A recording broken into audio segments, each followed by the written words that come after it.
大家好，天堂纪念版昨天4月29号发布公告，除了地狱犬伺服器之外，其他全部限制创建角色。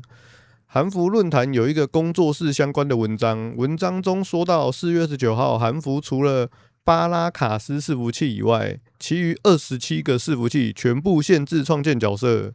此次的限制创角措施是为了铲除数十万制裁终能顽强生存的工作室账号。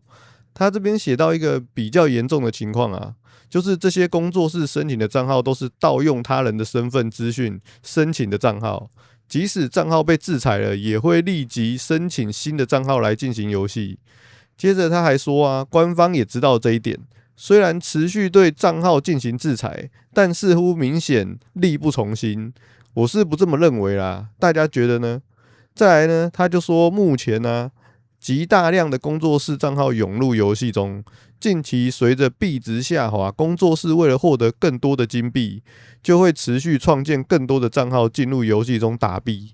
最近韩服有个工作室叫做水鸭子的账号，他的角色名称已经是水鸭子100多号了。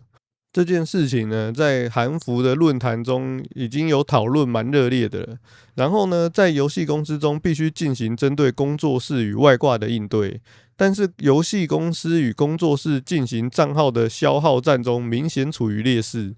所以官方才会使用限制创角的这种极端手段。这个手段呢，优势在于当工作室目前使用的账号被制裁的时候啊，能有效的封锁他们使用新账号的加入。也就是说呢，官方在4月19号进行限制创角的动作，在后续几天呢，应该就会进行伺服器的净化行动。然后在这边文章的底下留言区的网友表示，其实官方不要只用 AI 抓取外挂跟工作室，如果直接聘请员工当剧院，亲自到游戏内抓外挂与工作室，这样游戏环境肯定会好起来。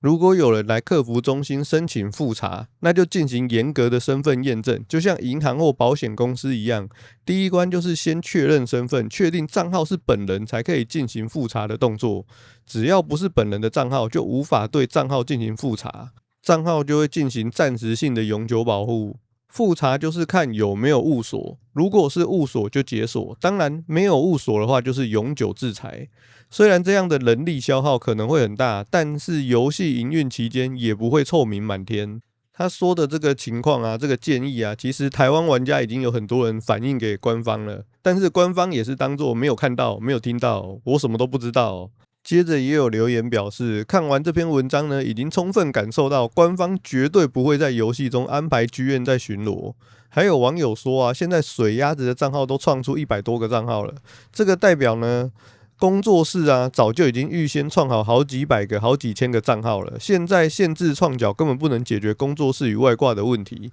而且限制创角的时间点也太晚了。现在需要的不是限制创角，而是把那些明目张胆的工作室与外挂玩家抓出来进行有效的制裁，这样才不会真正影响到想要入坑的新玩家意愿。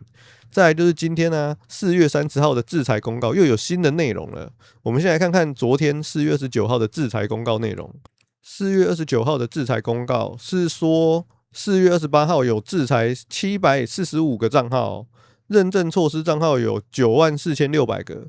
限制事由就是工作室跟剧集嘛。然后呢，我们看到今天的4月30号的制裁公告，公告说4月29号有制裁10794个账号，认证措施账号有146918个。限制事由除了工作室跟剧集之外呢，它还多了一项变更使用游戏服务 IP 位置。然后我去查一下韩文啊，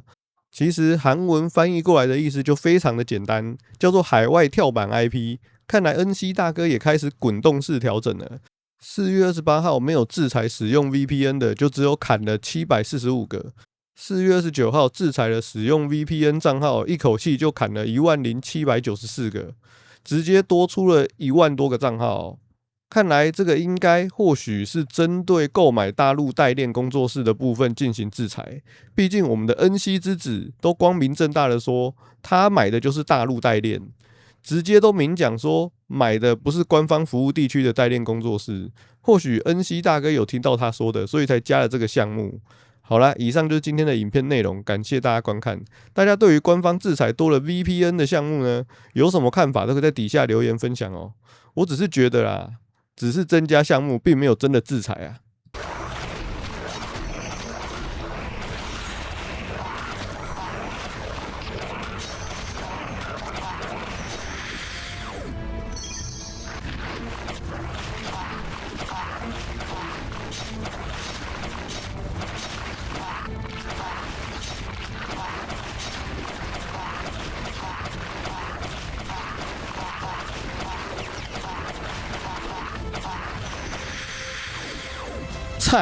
菜逼。